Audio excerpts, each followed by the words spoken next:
Salut tout le monde, j'espère que vous allez bien. Et là, je suis un peu triste parce que j'avais fait une vidéo tantôt et puis ça l'a pas enregistré.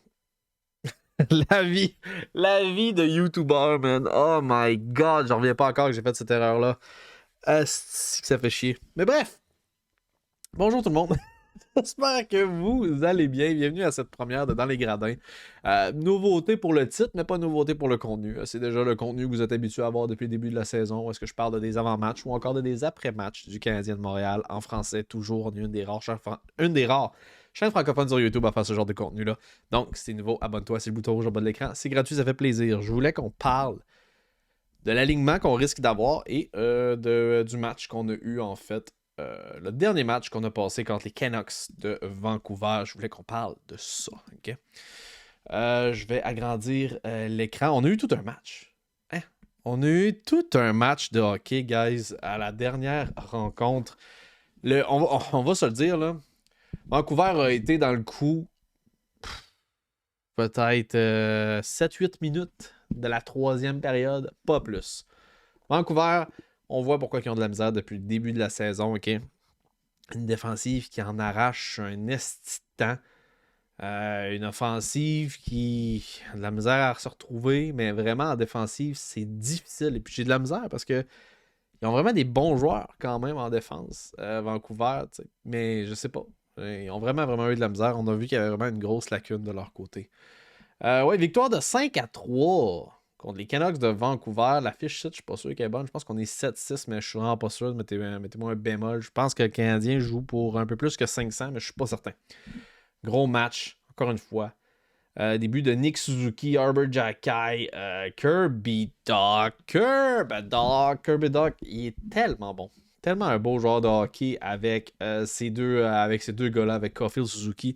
Il l'a dit aussi en entrevue d'après-match que c'est juste facile de jouer avec Suzuki et Caulfield. Et puis j'ai tendance à le croire parce que le monde qu'on a essayé depuis le début de la saison, je pense entre autres à Monahan. Il y a eu du succès également à Monahan. Puis on n'a pas enlevé Monahan parce qu'il était pas bon avec les deux kids. On l'a enlevé parce qu'on a voulu l'essayer avec Doc. Et Monahan, je crois qu'on a cru également qu'il pouvait peut-être aider à relancer les autres lignes. Chose qui n'est pas encore tout à fait de son côté parce qu'il joue quand même avec Drouin, il ne faut pas l'oublier. Mais,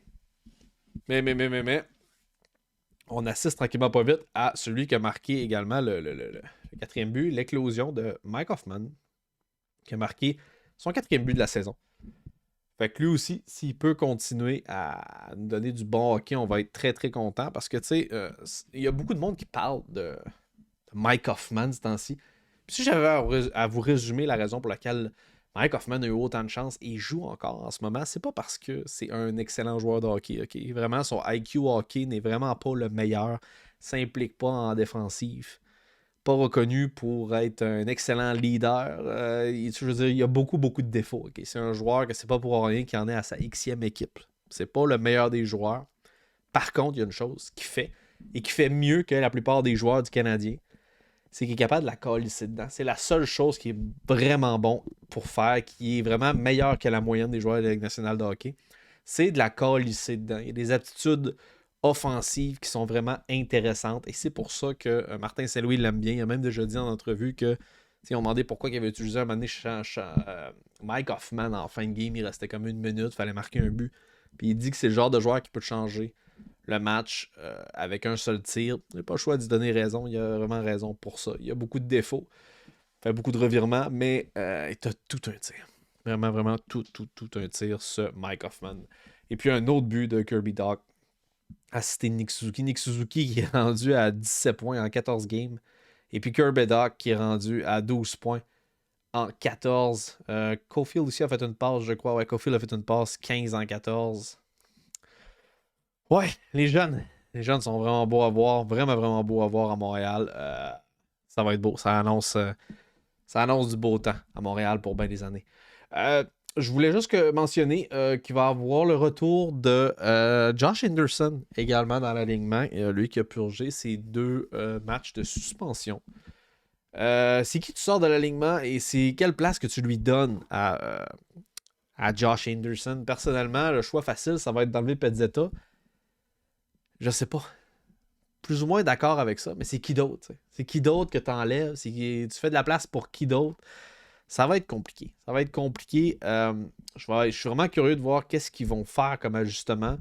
Moi, personnellement, j'enlèverai pas Pezzetta et j'espère qu'ils vont enlever Drouin. C'est ce que je pense. Est-ce qu'ils vont le faire? Maintenant, ça reste à eux autres. Je pense pas qu'ils vont enlever Mike Hoffman parce que présentement, il est chaud bouillant.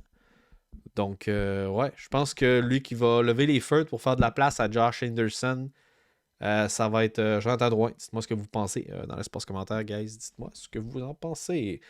Beaucoup d'indiscipline dans ce match-là contre avec Vancouver. Nous, ça a été plus tard dans le 2 et la 3e période, mais Vancouver ont hérité de beaucoup de pénalités en début de match et ça leur a fait vraiment, vraiment mal. Moi, j'ai hâte que Slavkovski revienne aussi. Il sera pas là lors du prochain match contre les Penguins de Pittsburgh.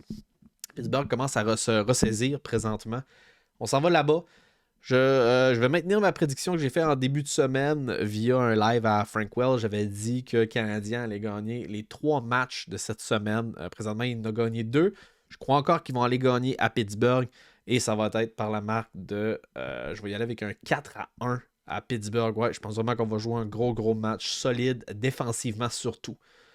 Et puis, c'est ça. J'espère que vous aurez apprécié cette vidéo-là, guys. Si jamais vous êtes nouveau, je le répète, je vous invite à vous abonner. Bouton rouge au bas de l'écran, c'est gratuit, ça fait plaisir. On est une des rares chaînes francophones à faire ce genre de contenu-là en français. Et c'est ça. Dites-moi, est-ce que vous croyez en la victoire du Canadien de Montréal contre Pittsburgh? Je suis vraiment curieux de savoir ça dans l'espace commentaire, guys. Sur ça, ça m'a toujours fait plaisir d'être avec vous. Peace out.